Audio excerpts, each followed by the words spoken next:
Hi, welcome to the Queens Podcast. This is Hillary, Megan, Kristen, and Zoe from Sisters Not Saints, the podcast where we offer real-life advice from the sisters you've always wanted. And when it comes to listening to Queens Podcast, what's our advice, guys? I love it. I think it's great, but maybe throw some headphones on the kids in the back seat. Y'all, let's just cut to the chase. It's vulgar and explicit. But tune in for sure, because these queens have stories to tell. Once you listen to Katie and Nathan discuss badass women from history, tune into our podcast, Sisters Not Saints, to hear from some badass women of the present. That's us. Now go forth and listen to Queens Podcast. Hey guys, how many problems do you think we could have helped some of those queens with if they'd known about Sisters Not Saints? Hi, this is Katie. And this is Nathan. And you're listening to Queen's Podcast, the show about badass women in history.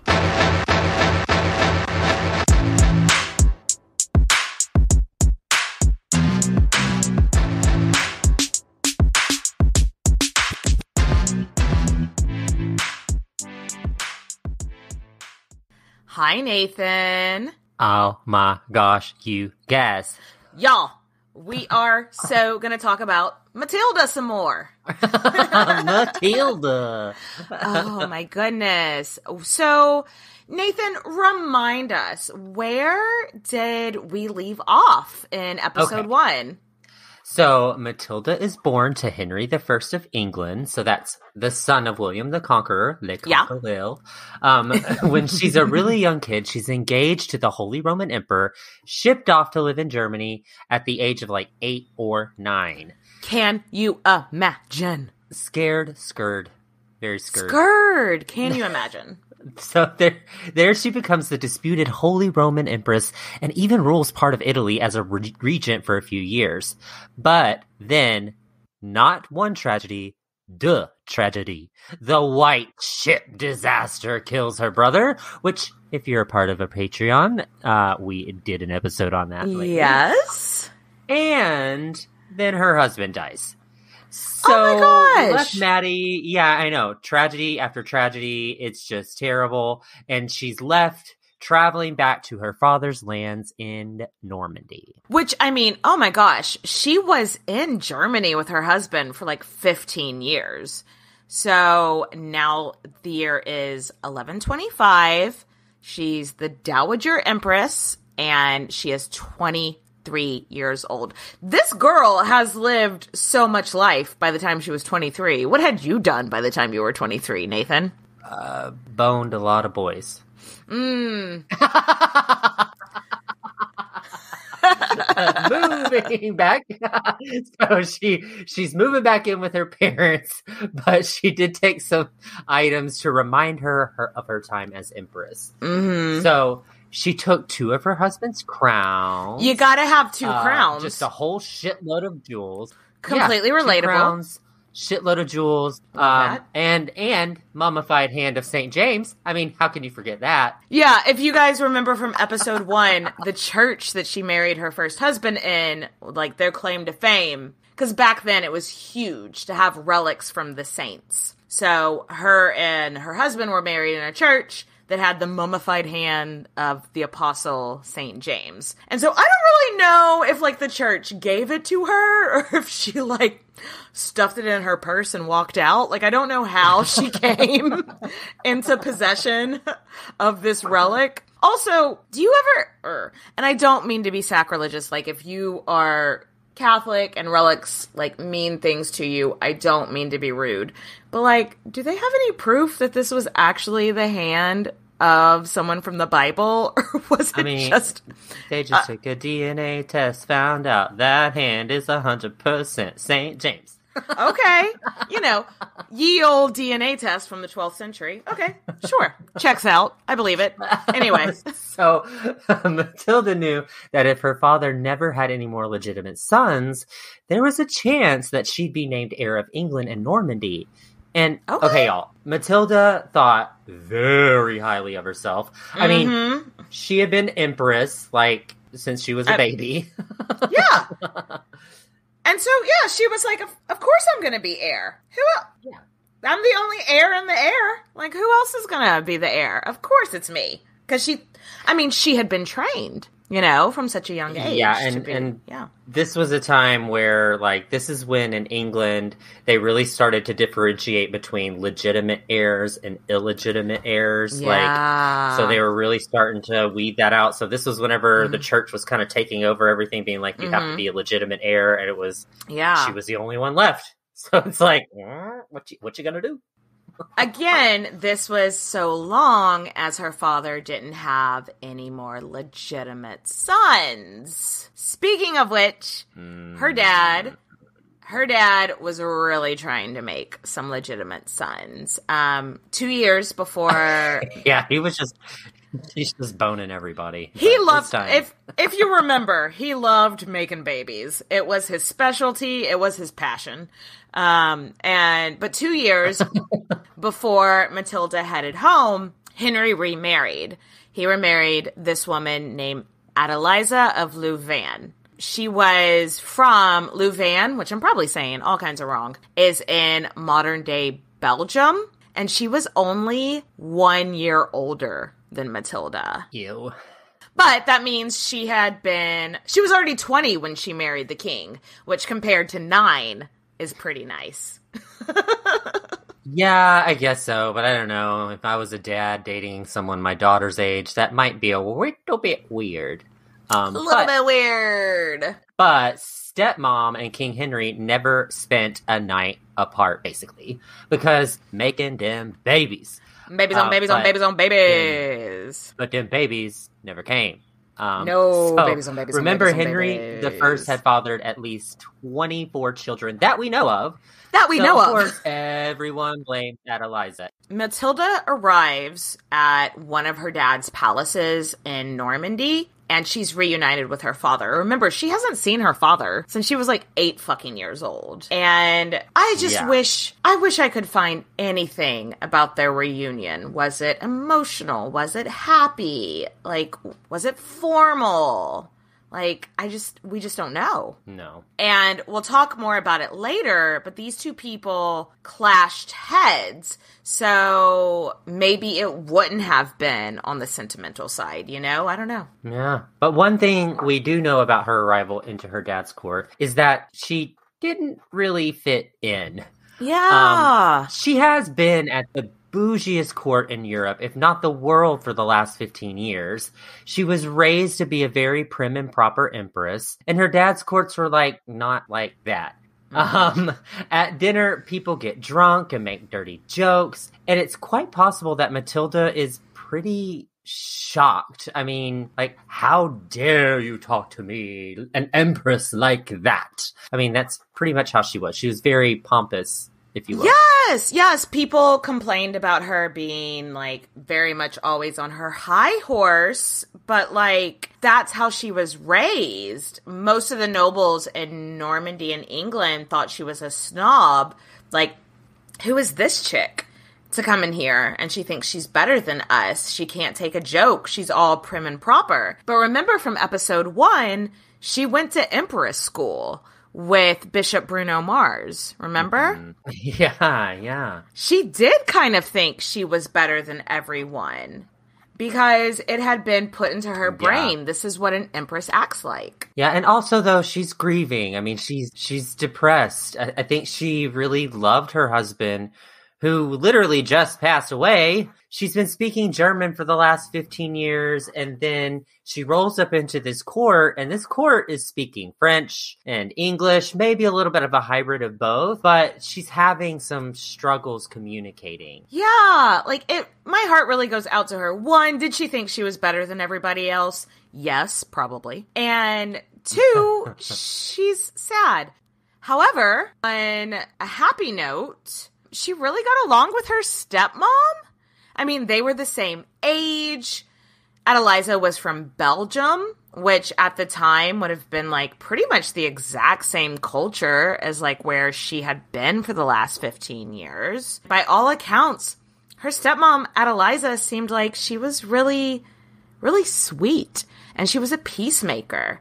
And I have a little bit of a girl crush on Adeliza, if I'm being honest. So Matilda chilled at her dad's royal court in Normandy for about a year, and Henry was basically just waiting to see if his new wife would get pregnant, because if she didn't, this all was going to be a huge pain in the ass. Spoiler alert! So Henry was looking at his options for other heirs. He wasn't sick, he was in good health, but, he was in his mid-50s, and it was the 12th century, so it was we need to have something in plan. Yeah, so let's go over the options of who he would have considered at this point. So, behind curtain number 1? What's behind door number 1, Nathan? Robert of Gloucester. So, Robert was his eldest illegitimate son and probably his favorite child. Yeah. He was the most like Henry and a successful soldier and had been working in the English government for years and years now. But he was illegitimate. So the deal with that is that, if you remember, William the Conqueror's parents weren't married, and from our Emma of Normandy episode as well, her parents didn't get married until they had already had several kids. In the older traditions, it kind of wasn't a big deal if you were quote unquote illegitimate, but it was in England. So the people thought we'll never accept him. He's illegitimate. So who's behind curtain number 2? Curtain number 2, a dude named William Clito. So this one is a long story that we don't really have time to get into. Right. But what you need to know is that Henry had an older brother named Robert Curthose, who Henry kept in jail for 50 years or something. It's a wild story. Robert had one legitimate son named William Clito. What's the issue here? Why can't we have William Clito as the heir? William Clito had been in an open rebellion against his uncle for years, so that would have just been this whole thing. Y'all are fighting. Yeah, absolutely. All right, so door number 3. Who is heir possible number 3? So we have his nephew, Stephen Blois, and we mentioned him quite a few times in the last episode. Yeah. Most notably that he didn't die in the White Ship disaster because he had the shits. He was the party pooper. Yeah, the party pooper, literally. And Stephen had been raised at court, working on his inner circle of at court for years. So everyone knew him. He understood English traditions. He was also married to another Matilda, and that's Matilda of Boulogne. Yeah, I think it's Blown. I don't. Blown? She's not going to be a huge part in this episode, but in part 3, she's going to be a big part. So I think it's Blown, but we'll figure it out by the next episode. Fun fact. Stephen was Empress Matilda's first cousin on her dad's side, whereas Matilda of Boulogne was her first cousin on her mom's side. So that meant that Stephen's Matilda was also of Anglo-Saxon descent, also a descendant of Alfred the Great, which was a huge deal to a lot of people at the time. And she was also a rich heiress in her own right. So by marriage, Stephen also had the upper leg because he made a really great marriage. Just one little side note, something I saw on TikTok today that made me think of this, where it's her cousin is married to her other cousin. So she's got first cousins on the both sides. I saw a TikTok today that was what's something that is trashy if you're poor, but classy if you're rich? And someone said marrying your cousins. And then shot to Queen Elizabeth and her husband.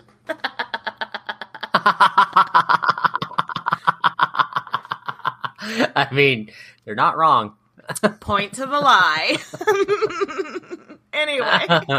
So, finally, we have behind door number 4. We have our girl, Empress Matilda. So, she's the only legitimate child. She's already had ruling experience, but the people are not familiar with her. So she doesn't know them. They don't know her. Mm-hmm. She's not raised in England or Normandy, so she doesn't know any of the customs. Probably didn't speak much English. Probably spoke French, because most people did, but she didn't act like she was Norman. So she just wasn't, and we'll get to this more, but she just wasn't set up for success to be a ruler of England and Normandy. And of course, there's the issue that she had a vagina. Oh no, she can't think. There's too much blood going to her uterus. Like, her uterus is just traveling around. Like, who knows where it's gonna land. There wasn't a precedent in England for a female ruler. There had been female rulers in, like, Italy and Spain, but never in Normandy or England. There was one woman that I would love to dive into one day. I don't know if she would be worthy of have enough content for a whole episode on her own, or if she'd be Patreon, but she was named Ethelfled, Lady of the Mercians. And that had been a couple hundred years prior, but she ruled as a regent for her husband.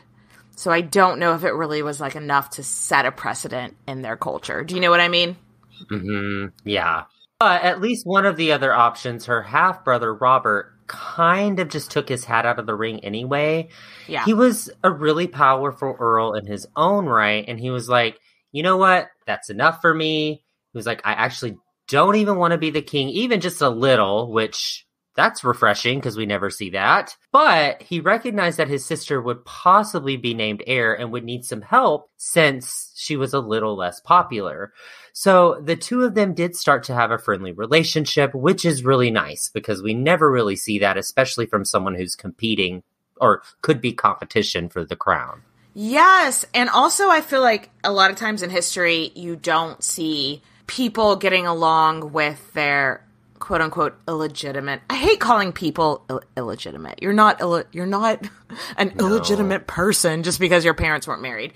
But in history, you don't see a lot of people getting along with their quote unquote illegitimate siblings. And so I kind of love that the two of them, like, formed a close relationship. And also, we'll talk about this in the next episode as well. Their relationship together, to bring it back to Game of Thrones, kind of reminds me of him trying to be like her hand, like the hand of the Empress. Do you know what I mean? Yeah, for sure. No, that makes a lot of sense. Yeah. And she was gonna need a friend, because, and that's Texan for friend. Fran. Because on Christmas Day in 1126, Henry made an important announcement. So, ooh, tell me more. He's chosen an heir. And it's Matilda. Pew, pew, pew, pew. So Henry has all the magnates and all the important lords and whatnot come to Westminster in England. And Matilda is dressed to the fucking nines. Nathan, what is she dripping in? Dripping in jewels eleganza. Of course she is. She is looking like a queen. No, she is looking like an empress. Love this for her. Yes. And then one by one, all these lords who said she was too hoity-toity, she thought too highly of herself, they have to come in front of her and they have to swear an oath to her. Like, when your father dies, we will respect you as our queen if he doesn't have another son with his new wife. Big asterisk there. But still, it would have been a nice moment for her, of her being like, yeah, bitch. Mm-hmm. So if you're watching House of the Dragon, that scene in the first episode where Rhaenyra is named heir, it's very, very obvious that George R.R. Martin got inspiration for that scene from our girl Matilda. Yes. I mean, that's pretty much verbatim what happened, right? Mm-hmm. In real life, there were people that had to be coaxed, just like in that episode of House of the Dragon. And then there were people that were fighting over who would say their vow first. And the one that got to say it first was her uncle, the King of Scotland, which is nice. Yeah. Yeah. having a king being like, I'm the first one that's going to swear an oath to you. Yeah. Yeah, that's a big deal. Yeah. And an important note, though, about the oath that everyone swore to our girl, it was an oath to support her and her heirs, which is a little ambiguous to me. Like, they could be saying that if she had a son and if he's old enough by the time Henry dies, they could be swearing to support that guy. Like, maybe they could pass her up for a young boy, which is super annoying. But regardless, Matilda sees this as a win. You know, she's saying, you're bowing to me. I am the Empress. Suck these titties. Suck it, bitch. Absolutely. But you know what? Henry was not an idiot. He knew that he was living in the 12th century, a time that was hugely sexist. History is a bag of dicks, as many important historians have said. Us. And other imaginary historians. So he knew to keep the nobles on his side, to keep the nobles on Matilda's side. Yes. She needed heirs. She needed babies, she needed sons, and she needed them soon. Okay, remember in the last episode when we were talking about Matilda's brother William that died in the White Ship disaster? Yeah. So he's been married to a young girl that we think was like 10. So, yeah. From the Angevin family.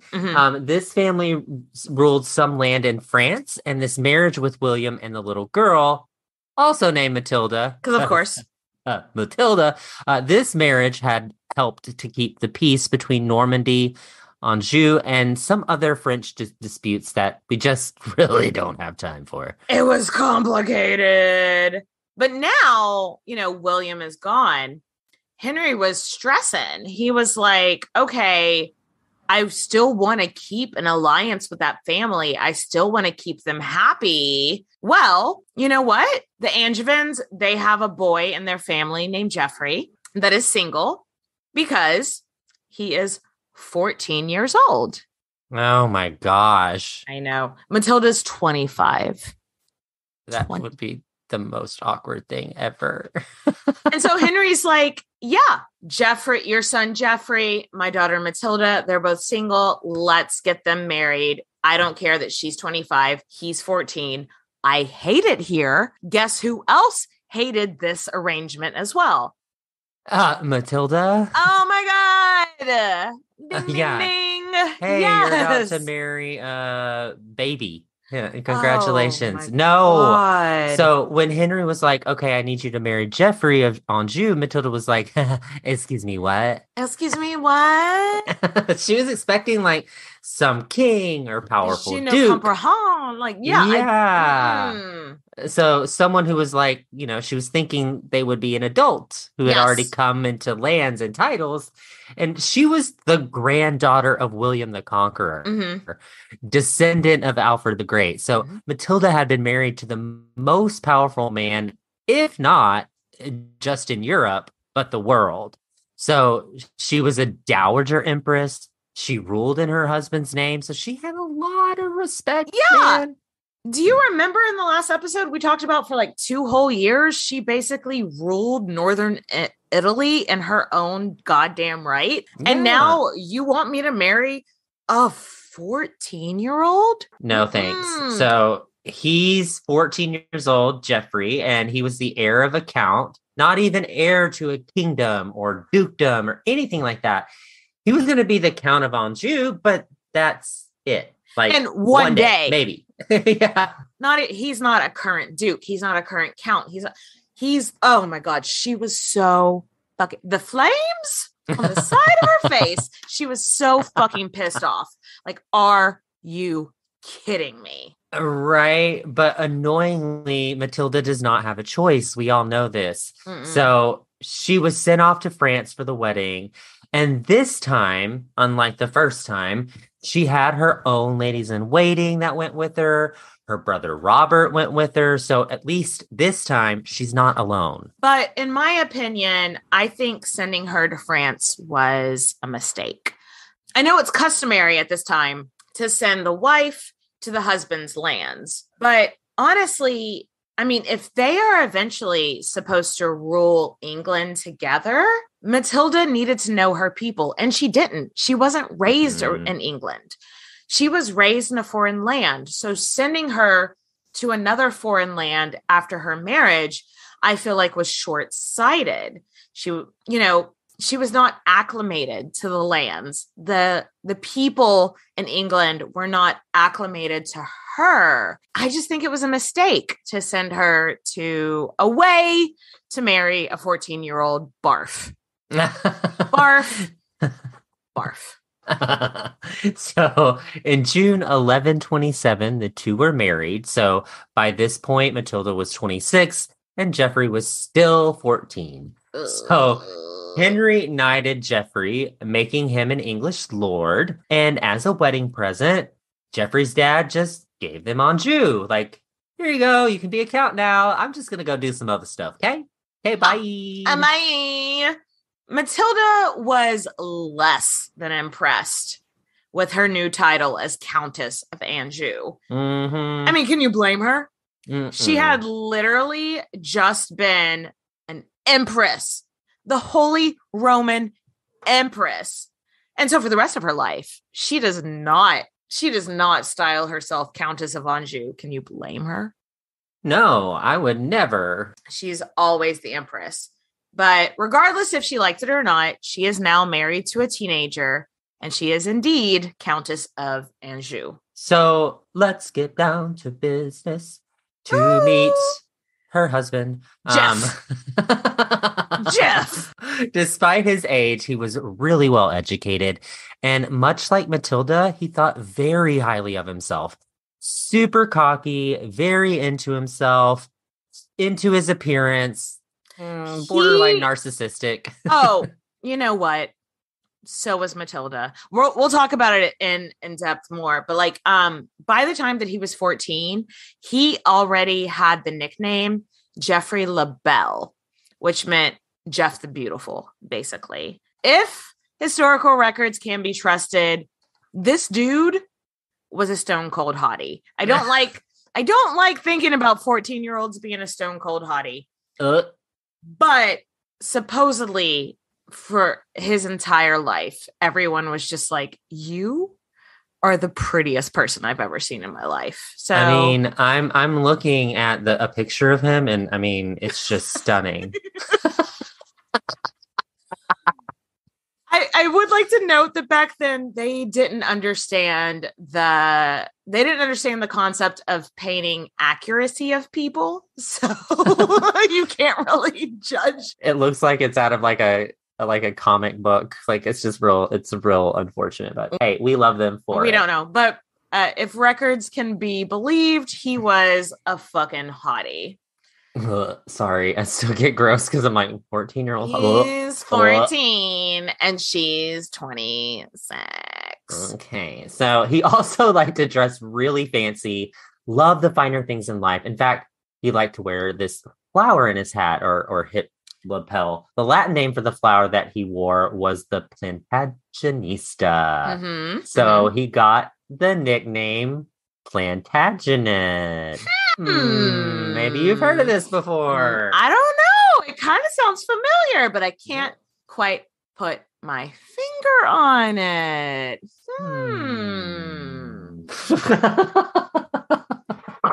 So from the get-go, this marriage was not happy. Nobody was happy. And in case you're wondering, the age of consent for girls at the time was 12, barf, but it was 14 for boys, barf. Also barf.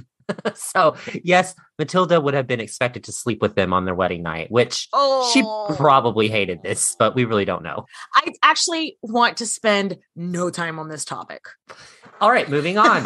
So, yeah, Maddie and Jeff are not into each other at all, which really frustrating for King Henry because he wanted grandsons like yesterday. He was like, make some babies. And she was like, I hate him. And also he's a child. But also, I think a huge part in the discontent in their relationship comes from Henry. Henry was not blameless in these marital disputes.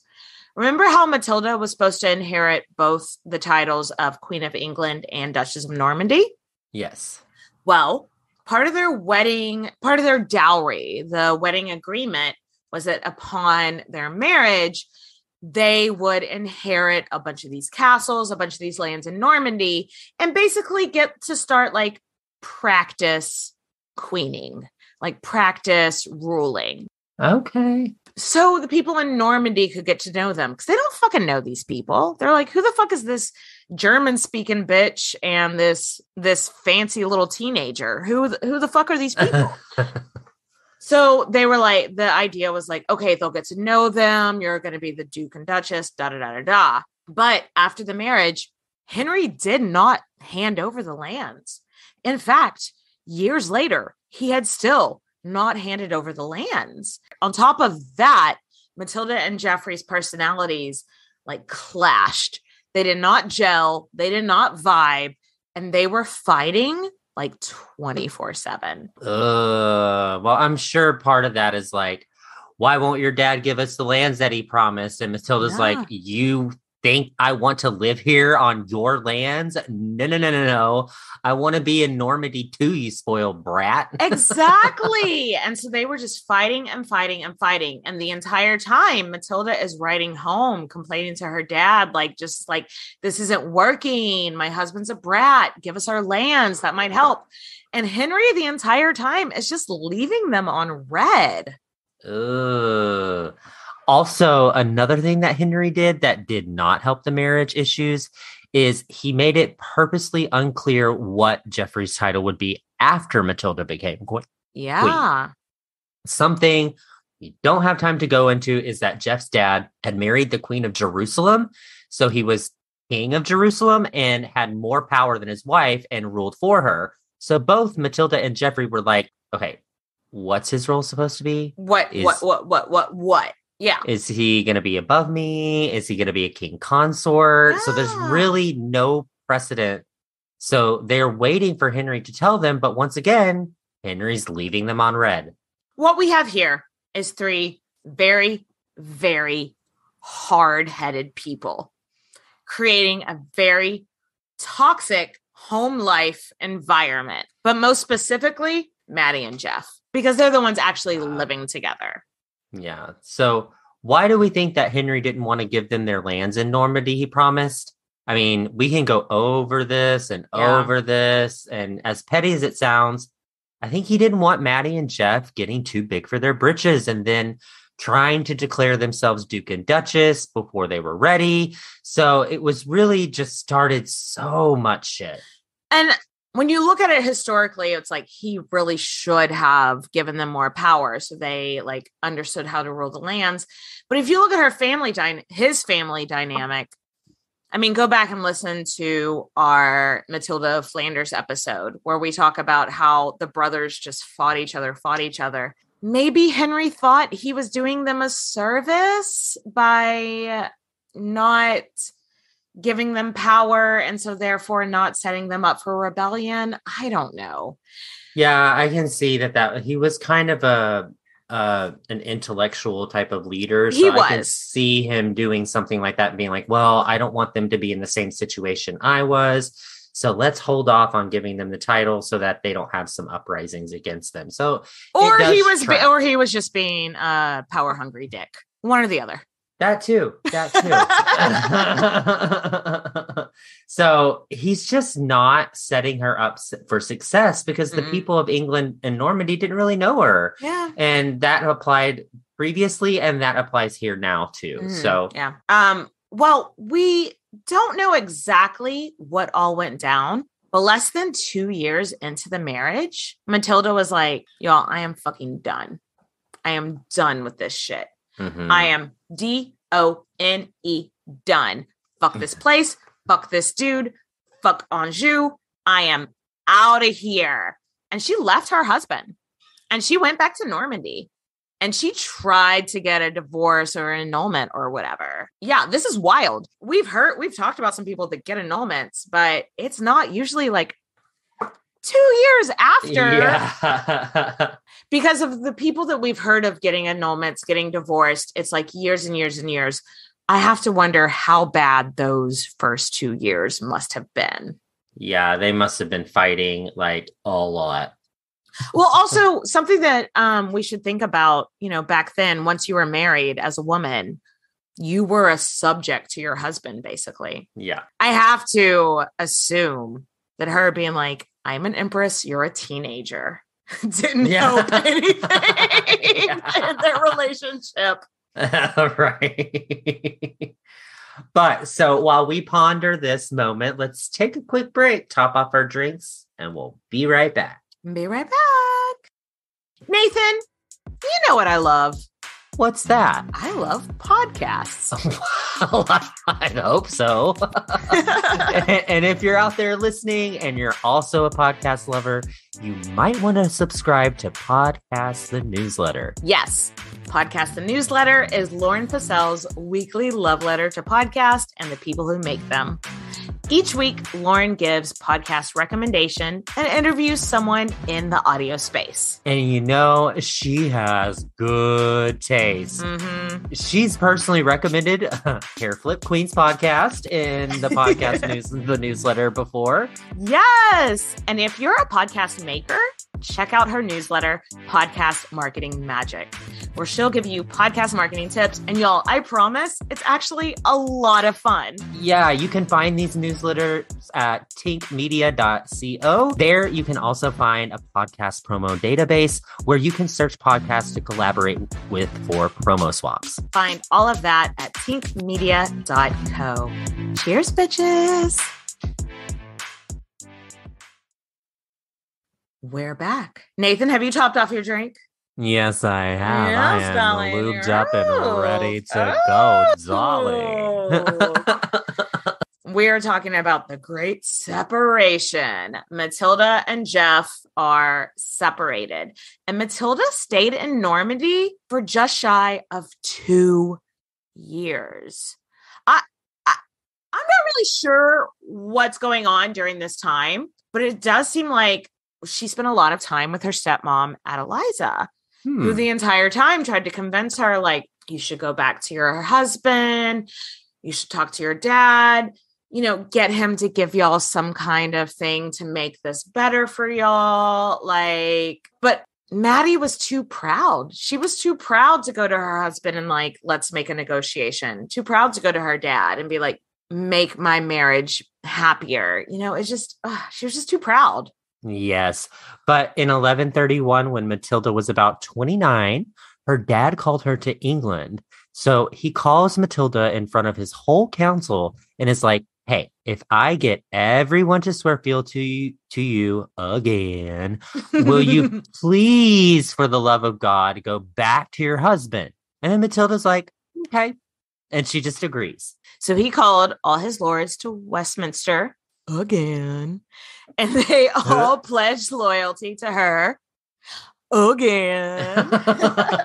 So she went back to Jeff and things got better, we think, by the sound of my voice.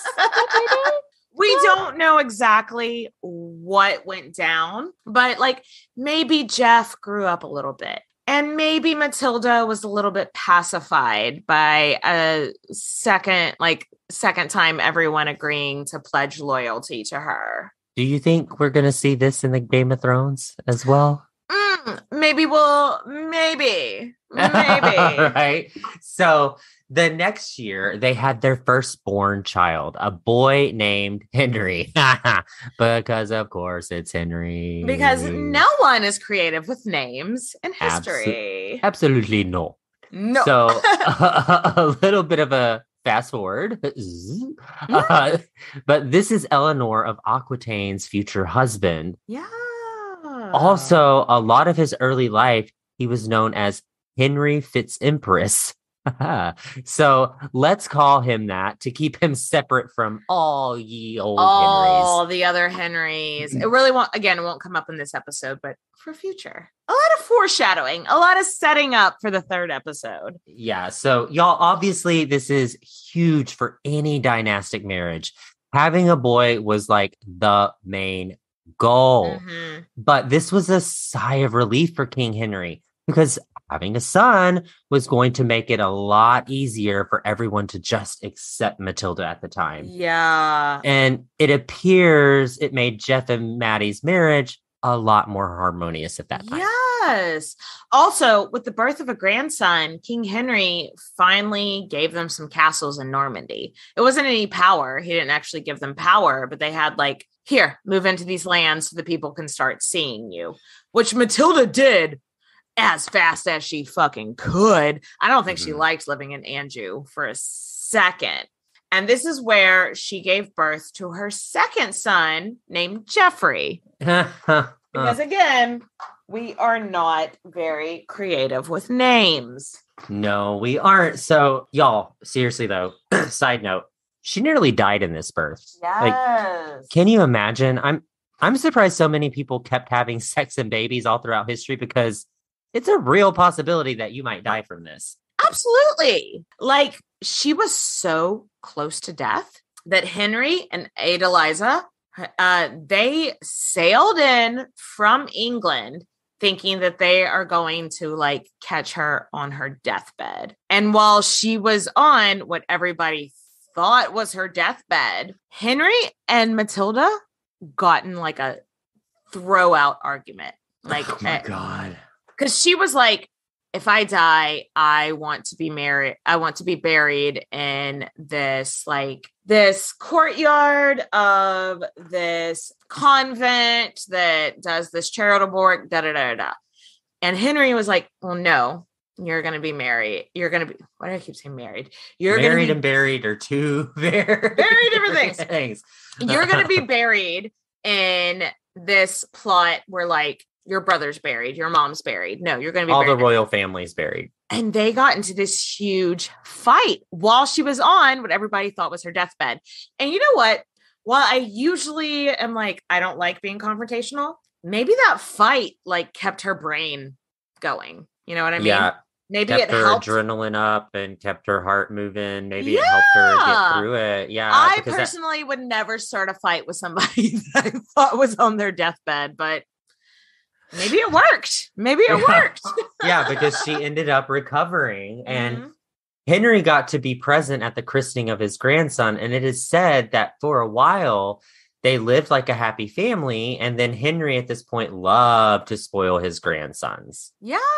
So I love that he got to be like he got to be a pawpaw for a minute. Like, I love that. However, it wasn't all happy reunion, because Jeff was like, and I don't blame Jeff for this. I think this makes sense. He was like, hey, since you're here, you're in Normandy, I wanted to talk about our role here. You gave us these castles. That was very nice. But like, why don't you start letting us, rule some shit? Like, yeah. I mean, we're going to run it one day. I feel like it's good for them to start to get to know us. So why don't you start giving us some power? Yeah, that seems reasonable. Perfectly reasonable. I don't think he was asking for too much here, but Henry did not share our opinion on this and went off. He was like, what the fuck, dude? Trying to take my lands before I even died? Fuck you. Fuck your wife. Fuck this. And the whole family ended up having this huge falling out. This fucking family. They are drama, drama, drama. I swear, it's these three people with these massive egos. Do you agree that all three of these people just like have egos bigger than the room that they're even in? No, I agree. So the next year, there was an uprising in Normandy, and Jeff, with Matilda's support, sent troops from Anjou to support the uprising. So basically, they sent troops to fight against Matilda's dad. I can't. Oh my God, I can't the drama. With this drama. I can't. Though the only nice thing I can think worth mentioning is that, hey, at least Matilda and Jeff are getting along. Yeah, right. Like, they're not in love. Like, I don't think they were ever in love. But I do think that after the birth of their kids, they were like, okay, we have common ground now. Like, we're both fighting for the lands that were promised to us. We need to start raising our kids. We need to start showing them how to run shit because they're going to be future rulers too. Exactly. We need to be a united force for our children. So at least they have a thing they can get behind now. At least they're not fighting anymore. But maybe it's just a bunch of wild and crazy kids that loved fighting. Who knows? It's completely possible. Either way, this time they've gotten in so many arguments and made amends. This time they don't get to make amends. There was no like kiss and make up because on December 1st, 1135 in Normandy, while fighting the troops from Anjou, Henry I dies. Oh my gosh. Apparently from eating too much eels. Wait, what? The story goes that there were these eels that I think it's lampreys. I don't fucking know. I have never heard of this before. But he was just like, Henry was just gobbling them up. And the doctor was like, hey, we don't know, but like maybe those are bad for your health. And he's like, fuck you. I'm king. I eat what I want. And the doctor was like, all right, not trying to get killed. And then Henry died because history is horrifying.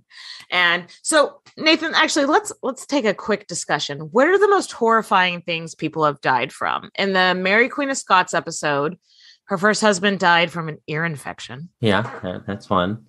And the Catherine de Medici, her husband died from a lance through the eye. Okay, that's right. Which other ones do we have? This guy died from eating too much fish.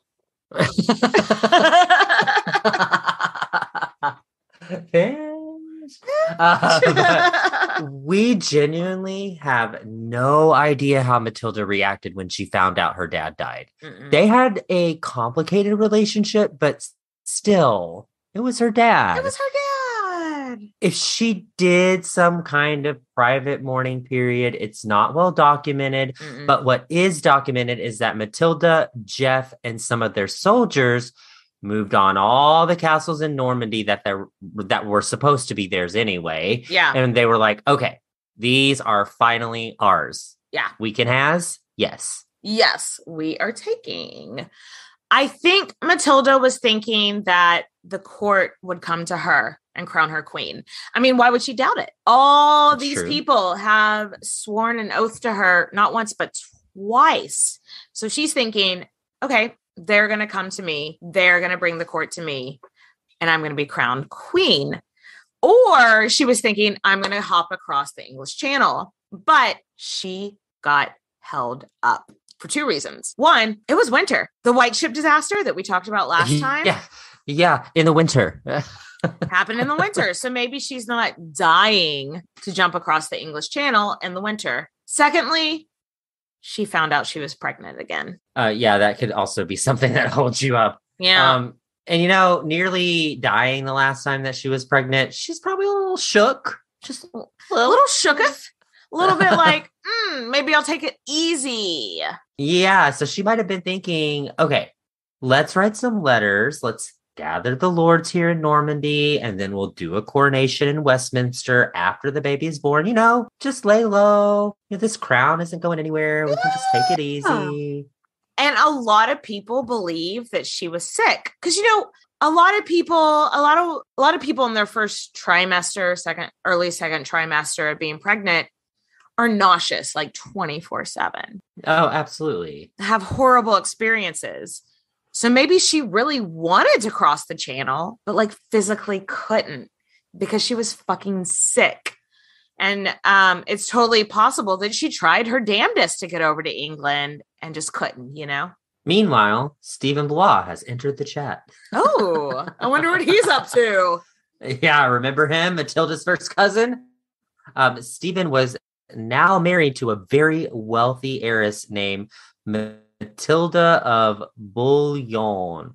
Yeah, we talked about her a little bit earlier, Matilda of Boulogne. Boulogne, sorry. And Boulogne, where Stephen was hanging out, was a much quicker boat ride. than Normandy. And his wife Matilda was very, very well known in England. And Stephen was also set up for success by his uncle since day one. I mean, people knew him, they liked him. Other nobles knew him, they liked him, they liked his wife. She's bringing lots of money with her, so things are getting a little hairy here. Stephen arrived in London on December 8th, only 1 week after Henry died, which, for the 12th century, fucking fast. That is so fast! Yeah, which makes me think that he had been planning this for some time. Yes, for word to get to you and for you to travel that far in a week.